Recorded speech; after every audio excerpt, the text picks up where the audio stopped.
Today I would like to discuss on a very important topic, and since many days I want to discuss this topic because it is a very sensitive content.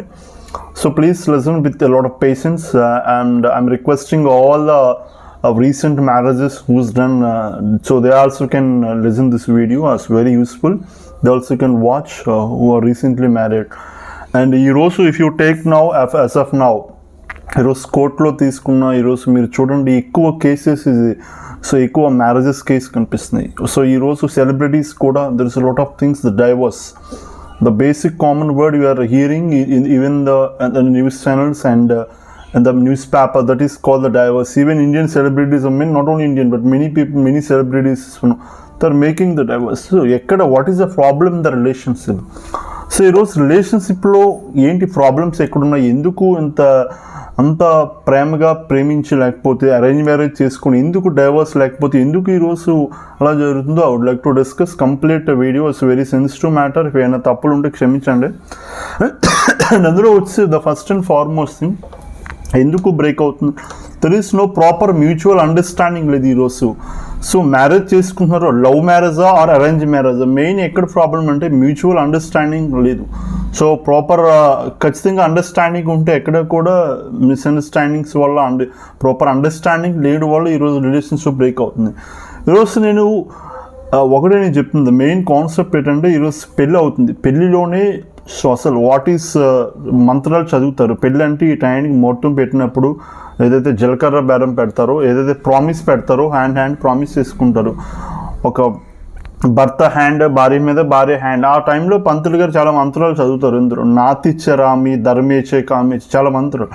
So ఇవి కనీసం పెళ్ళైన ప్రతి ఒక్కరు కూడా మంత్రాలు అర్థం తెలుసుకోవాలి. Main ఇక్కడే ప్రాబ్లం ఉంది. ఎక్కడ బ్రేక్ అవుతుందంటే, సో ప్రామిస్ అయితే చేస్తున్నారు, ఏం ప్రామిస్ చేస్తున్నారో పెళ్లి కూతురికి తెలియదు, పెళ్లి కొడుకు తెలియదు. సో నాతిచ్చారేమి అంటే ఏంటి, ధర్మేచ్ఛ అంటే ఏంటి, కామేచ్ఛ అంటే, సో ఇవన్నీ కూడా ఖచ్చితంగా తెలుసుకుంటే ఎక్కడ బ్రేకప్స్ ఉంటుంది. బట్ ఈరోజు అసలు నాతిచ్చారేమి అంటే ఏంటి తెలియదు, ధర్మేచ్ఛ అంటే ఏంటి తెలియదు, కామేచ్ఛ అంటే తెలియదు.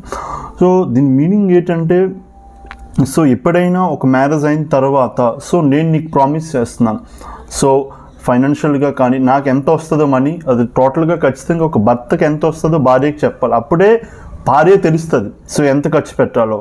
అండ్ చాలా థింగ్స్ ఉన్నాయి ఇక్కడ. ఇంకోటి థింగ్ ఏంటంటే, సడన్గా ఇప్పుడు భర్త వచ్చేసి రేపు ఒక 100 మందిని తీసుకొస్తాను మా వాళ్ళకి, సడన్గా వాళ్ళందరికీ భోజనాలు పెట్టు, మా వాళ్ళు వస్తారు వీళ్ళు వస్తారు. అది అక్కడ ఖచ్చితంగా భార్య సిచ్యువేషన్ చూసుకోవాలి, ఇంట్లో అన్నీ ఉన్నాయి లేవా, లేకపోతే ఆవిడైనా హెల్త్ ఉందా లేదా, ఇవన్నీ అడిగి యాక్షన్ తీసుకోవాలి తప్ప సడన్గా వాళ్ళని తీసుకొస్తాను వీళ్ళని తీసుకొస్తాను ఇది చేయండి. ఇక్కడ కూడా మ్యూచువల్ అండర్స్టాండింగ్ ఉంటుంది.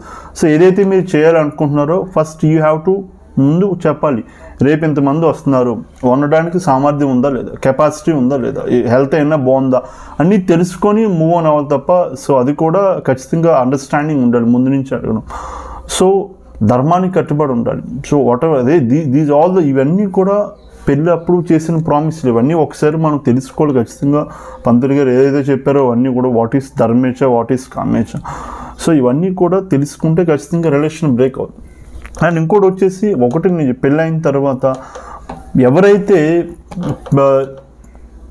ఎంత పెయిన్ తీసుకొని అమ్మాయి అప్పటి వరకు తన ప్రపంచాన్ని వాళ్ళ అమ్మగారు చెంగు పట్టుకొని అమ్మాయి ప్రపంచాన్ని చూస్తుంది, వాళ్ళ నాన్నగారు చేయి పెట్టుకొని ప్రపంచాన్ని తెలుసుకుంటుంది. అమ్మాయి అప్పటి వరకు అమ్మాయి వాళ్ళ అమ్మగారితో దాదాపు పుట్టిన కాంచి కూడా అమ్మ ప్రేమతో అమ్మతోనే ఉంటుంది వాళ్ళు. సో అమ్మ చెంగు పట్టుకొని అమ్మాయి ప్రపంచాన్ని చూస్తుంది. సడన్గా నాన్న చేతులు పట్టుకొని ప్రపంచాన్ని నేర్చుకుంటుంది. ఎంతన్నా సడన్గా పెళ్ళైన తర్వాత సో నీకోసం తన వాళ్ళ అమ్మ నాన్నని వదిలేసి వస్తుంది, నీకోసం తన ఊరిని వదిలేసి వస్తుంది, సో నీకోసం తన ఇంటి పేరు మార్చుకొని వస్తుంది. ఇక్కడ ఒక భర్త కూడా చాలా బాధ్యతగా ఉండవలసిన బాధ్యత ఏంటంటే, ఇక్కడ అమ్మ నాన్న చూపించిన ప్రేమ, అమ్మ విపరీతమైన ప్రేమ చూపిస్తుంది, నాన్నగారు కూడా అంత ప్రేమ చూపిస్తాడు, ఏం కావాలి అన్నీ చేస్తారు. ఇద్దరు పోషించవలసిన బాధ్యత భర్త కూడా అక్కడ పోషించాలి. నీకోసం అన్నీ మార్చుకొని, ఇంటి పేరు మార్చుకొని, లేకపోతే వాళ్ళ తల్లిదండ్రులను వదిలేసి అప్పటి వరకు తన తల్లే తన ప్రపంచం, అప్పటి వరకు తన తండ్రి తన ప్రపంచాన్ని వచ్చిన సడన్గా సో మిమ్మల్ని నమ్మి, భర్తను నమ్మి, సో నేను బాగా చూసుకుంటాడని చాలా ప్రేమతో సో ఇంటికి అంత అడిగేస్తుంది. ఇప్పుడు భర్త కూడా ప్రాపర్ చాలా అండర్స్టాండింగ్ అనేది ఖచ్చితంగా చాలా అండర్స్టాండింగ్ ఉండాలి. తన అమ్మ నాన్న ఎంతైతే బాధ్యతగా చూసుకున్నారో ఆ బాధ్యత ఒక భర్త అక్కడ పోషించాలి. సో ఈరోజు ఉన్న ప్రాబ్లం ఏంటంటే ఈరోజు ఎక్కడ రిలేషన్స్ బ్రేక్ అవుతుంది అంటే, సో మ్యారేజ్ చేసుకుంటున్నారు తర్వాత ప్రాపర్ అండర్స్టాండింగ్ ఎక్కడికి పోతుందంటే కమ్యూనికేషన్ ఇది. ఈరోజు బయట బోల్డ్ టైం స్పెండ్ చేస్తాం, అందరితో మాట్లాడుతాం, లేకపోతే టీవీ సీరియల్ చూడడానికి ఈరోజు టైం ఉంటుంది, క్రికెట్ మ్యాచ్ ఇవన్నీ చూడడానికి టైం ఉంటుంది. భర్త కానీ భార్య కానీ సో ఇంటికి వచ్చిన తర్వాత కనీసం మనం కమ్యూనికేట్ చేయాలి, కనీసం మాట్లాడి. ఈరోజు అది లేదు. ఈరోజు ఫోన్ పెట్టుకొని భర్త ఉంటున్నాడు, లేకపోతే ఫోన్ పెట్టుకొని భార్య కూడా ఉంటుంది. అలా కాకుండా ఇంటికి వచ్చిన వెంటనే కనీసం అట్లీస్ట్ టైం స్పెండ్ చేయట్లేదు. ఈరోజు ఆఫీసులో ఉన్న కొలీగ్స్ని అందరినీ యూఆర్ సో బ్యూటిఫుల్ అని చెప్తాం. ఈరోజు ఎక్కడ బయట చిన్నప్పటి నుంచి చదువుకున్న స్కూల్స్లో కాలేజెస్లో అందరూ బాగుంటారని చెప్తాం. ఈరోజు భార్యని కనీసం బ్యూటిఫుల్ అని పొగడడానికి. So what is the problem? So every time ఆమె కోరుకుంటుంది ఏంటంటే తన భర్త నుంచి ఎప్పుడు కూడా తను బ్యూటిఫుల్గా ఉంటే చాలా పొంగిపోతుంది. సో మినిమం చిన్న చిన్న కాంప్లిమెంట్లు ఇవ్వడం, ఈరోజు టైం అంతా ఫోన్లో గడపడం సరిపోతుంది. సో పెళ్ళైన తర్వాత కూడా నా రిక్వెస్ట్ ఏంటంటే, సో భార్యకి భర్తకి చెప్పేది ఏంటంటే దయచేసి ఫోన్లు కొద్దిగా దూరంగా ఉండండి. మీ ఫోన్లు రామ్ చరణ్ గారు నేను చూశాను, వాళ్ళ స్టోరీ నేను విన్న తర్వాత ఒకటి అనిపించింది. రామ్ చరణ్ గారు వాళ్ళ మిస్సెస్ ఉన్నప్పుడు ఎప్పుడు ఫోన్ పట్టుకోనండి.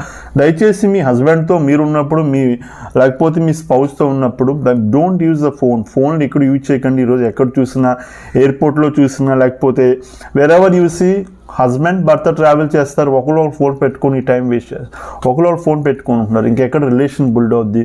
కనీసం మినిమం అండర్స్టాండింగ్ ఉండాలంటే మీరు ఎక్కువ ఫోన్ ఇద్దరు కలిసి ఉన్నప్పుడు don't use the phone. And అప్పుడప్పుడు కూడా సర్ప్రైజ్ ఇవ్వాలి. ఖచ్చితంగా ఒక చీర కొనిచ్చినప్పుడు తను హ్యాపీగా ఒక సర్ప్రైజ్గా ఏం చేసినా చాలా హ్యాపీగా ఫీల్ అవుతుంది. మీరు చేయవలసిన మెయిన్ థింగ్ ఏంటంటే బయటికి 1 వీక్ ఖచ్చితంగా ఇంట్లో కూర్చొని అదే ఇంట్లో కూర్చొని భర్త ఆఫీస్కి వెళ్తాడు, భార్య అదే ఇంట్లోని వారం రోజులు అలా సాటర్డే వరకు అలా మగ్గిపోయి ఆ వంట దగ్గర ఇంటి దగ్గర అలా ఉంటుంది. కనీసం ఆదివారం కూడా ఒకసారన్నా అట్లీస్ట్ బయటికి తీసుకెళ్ళవలసిన బాధ్యత. ఎందుకంటే 1 వీక్ ఒకరోజు మన ఇంట్లో ఉండడమే కష్టం. రోజంతా ఇంట్లో ఉండి ఎంత పెయిన్తో ఉంటుంది, ఎంత ఇబ్బందితో ఉంటుంది. అది అడుగు ప్రతి నెల వస్తే చాలా ఇబ్బంది, పీరియడ్స్ కానీ చాలా పెయిన్ ఫేస్ చేస్తుంటుంది. ప్రతి నెలకి కూడా తన కష్టం. ఆ టైంలో కూడా మీరు కేర్ తీసుకోండి. అండ్ ప్రతిరోజు ఇంటి దగ్గర ఉంటుంది కాబట్టి అట్లీస్ట్ సండే బయటకు మూవీస్ తీసుకెళ్ళడం, లేకపోతే ఏదో చేయాలి. సో అలా చేస్తే ఖచ్చితంగా రిలేషన్ బిల్డ్ అవుద్ది. And more over the major mistakes ఎక్కడ చేస్తున్నారంటే అండర్స్టాండింగ్ ఎందుకు ఉండట్లేదంటే, సో ఈగో మెయిన్ పాయింట్ ఏంటంటే ఈగో. అండ్ నువ్వెంత నేనెంత, మా నాన్న కట్నం ఇచ్చాడు, ఈగో వల్లే మెయిన్ ప్రాబ్లం. నేను ఒకటే మిమ్మల్ని అడుగుతున్నాను, ఈరోజు ఆఫీసులోకి వెళ్తే బాస్ దగ్గర చూపించం ఈగో, లేదా మన వర్క్ ప్లేస్లో కానీ ఎక్కడ సమాజంలో చూపించు. ఒక భార్య భర్త లేదా భర్త భార్య దగ్గర ఎందుకు ఈగో? సో మెయిన్ ఈగో వల్ల నువ్వెంత నేనెంత అన్న ఈగో ఉండకూడదు. దయచేసి సో మ్యూచువల్ రెస్పెక్ట్ ఇవ్వండి. రెస్పెక్ట్ పేరుతో కూడా పిలవద్దు. ఏమండి అని చాలా గౌరీ రోజుల్లో ఎక్కడ కూడా వెరీ రేర్గా ఉంది ఏమండి అని పిలవడం, శ్రీవారు అని పిలవడం. సో ఏవో నిక్నేమ్స్ పెట్టుకుంటున్నారు, ఏవో పిలుస్తున్నారు. సో దట్ ఈస్ నాట్ అది భారతదేశం సాంప్రదాయం ఖచ్చితంగా విరోధం. ఎందుకంటే మనం ఏమండి అని పిలవలసిన బాధ్యత ఒక భార్యకు ఉంది. And egos చూపించొద్దు. రిలేషన్షిప్ ఎందుకు పోతుందంటే ఈగో. చాలాసార్లు నువ్వెంత నేనెంత. సో కొంతమంది ఈ రకమైన ఈగోస్ వల్ల రిలేషన్స్ బ్రేక్ అయిపోతుంది. దయచేసి మీరు ఎక్కడన్నా ఈగో చూపించండి. మీ యొక్క ఎవరైతే స్పౌజ్ ఉన్నారో స్పౌజ్ ధర ఈగో చూపించడం వల్లే ఫెయిల్ అయిపోతున్నారు. అండ్ చాలా మ్యారేజెస్లో మనం చూసాం చాలా. సో అప్పుడెప్పుడో పాత ఇవన్నీ తీసుకొస్తారు. మీ నాన్న అప్పుడెప్పుడో చీర పెడతా అన్నాడు, ఆ చీర పెట్టలేదు. సో రిలేషన్షిప్లో మెయిన్ బ్రేకప్ ఏంటంటే పాస్ట్ హిస్టరీ తలుచుకోవద్దు. ఏదన్నా బాధ ఉందా, ఏదన్నా పాస్ట్లో హ్యాపీనెస్ ఉంటే తలుచుకోండి.